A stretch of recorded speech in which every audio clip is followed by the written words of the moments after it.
ये कहानी लगभग हर घर की है, जहाँ शादी के बाद लड़के की माँ और लड़के की बीवी को ये असुरक्षा हो जाती है कि कहीं उनका पलड़ा लड़के के सामने हल्का ना पड़ जाए।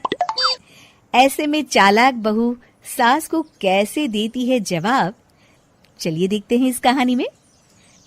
सौम्या और उसकी सास एक दूसरे से जलन की भावना रखती। दोनों के बीच सिर्फ कंपटीशन था कि आखिर शेखर है किसका। शेखर यानी सौम्या का पति और कंचन बहन का बेटा। एक दिन सौम्या अपने कमरे में शेखर से फोन पर बात कर रही थी। हेलो शेखर, मैं ना आज सारा दिन घर का काम काज करके थक गई हूँ। क्यों ना शाम को किसी क्लब में चले? Okay baby. कमरे के बाहर कंचन बहन सौम्या और शेखर की सारी बात सुन लेती हैं। बड़ी आई मेरे बेटे को लेकर क्लब जाने वाली। शाम को तो वो मेरे साथ मंदिर जाएगा। शाम को शेखर जल्दी वापस आता है और सौम्या भी शानदार ड्रेस पहनकर तैयार रहती है। अरे शेखर बेटा, अच्छा हुआ तुम आ गए। बेटा लगता है मेरी कमर में लचक पड़ गई है। हाय, मैं तो मर गई। अरे माँ, क्या हुआ?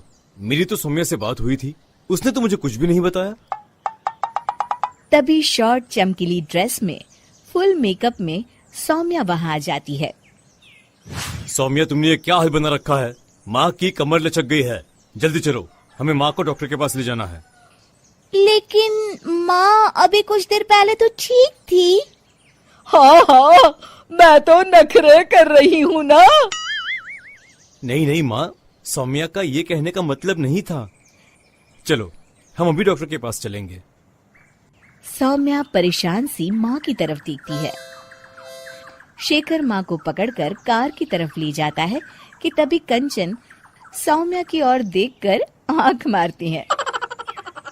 कंचन सौम्या की तरफ शरारती हंसी हंसते हुए कहती है, सौम्या बेटा, जरा खाने में कुछ चटपटा बना लेना। मैं शेखर के साथ डॉक्टर के बाद मंदिर जाऊंगी और हमें आने में देर हो जाएगी। शेखर और कंचन जैसे ही कार में बैठने जाते हैं, सौम्या वहां आ जाती है। शेखर, मुझे ना माँ की बहुत चिंता हो रही है। क्यों ना मैं भी आपके साथ चलूं? खाना मैं घर आकर बना लूंगी। वाह सौम्या, तुम कितनी अच्छी हो। तुम्हें माँ का कितना ख्याल है। सौम्या कंचन की ओर देखते हुए, आखिर तुम्हारी माँ मेरी माँ भी तो है। अरे नहीं सौम्या बेटा, तुम परेशान ना हो। अरे माँ नहीं, सौम्या भी आपके ठीक होने तक परेशान ही रहेगी और उसका मन भी काम में नहीं लगेगा। चलो सौम्या, तुम भी साथ चलो। सौम्या पार्टी की ड्रेस में ही शेखर के साथ कार के सामने सीट पर सवार हो जाती है। कंचन रास्ते में कहती है, अरे शेखर, ये तो किसी चमत्कार से कम नहीं। क्या हुआ माँ? बेटा, मेरे कमर की लचक तो मानो गायब ही हो गई। सौम्या तो समझ चुकी होती है, लेकिन वो शेखर के सामने अनजान बन जाती है। माँ, ये तो सच किसी चमत्कार से कम नहीं। आपको तो ईश्वर का शुक्रगुजार होना चाहिए। शेखर, चलो हम माँ को सिविल लाइंस के हनुमान मंदिर ले जाते हैं। और देखिए ना, आज मंगलवार भी है। हाँ, क्यों नहीं। लेकिन सौम्या, मैं तो ऑफिस से सीधे यहाँ आ गया हूँ। मैंने तो हाथ मुंह भी नहीं धोए। मैं मंदिर कैसे जाऊंगा? कोई बात नहीं शेखर, मैं और माँ भगवान का शुक्रिया अदा कर आएंगे। चलो अच्छा ही है, ये मेरे साथ रहेगी और मैं मंदिर के भी दर्शन कर लूंगी। रही बात शेखर की, तो अच्छा ही है। अगर वो मेरे साथ नहीं तो इस सौम्या की बच्ची के साथ भी नहीं रहेगा।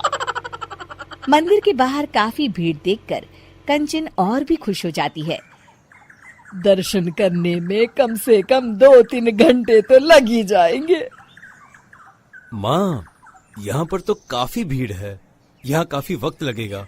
चलो यहाँ कल आ जाएंगे। नहीं बेटा, मैं यहाँ से हनुमान जी का शुक्रिया अदा किए बिना नहीं जाऊंगी।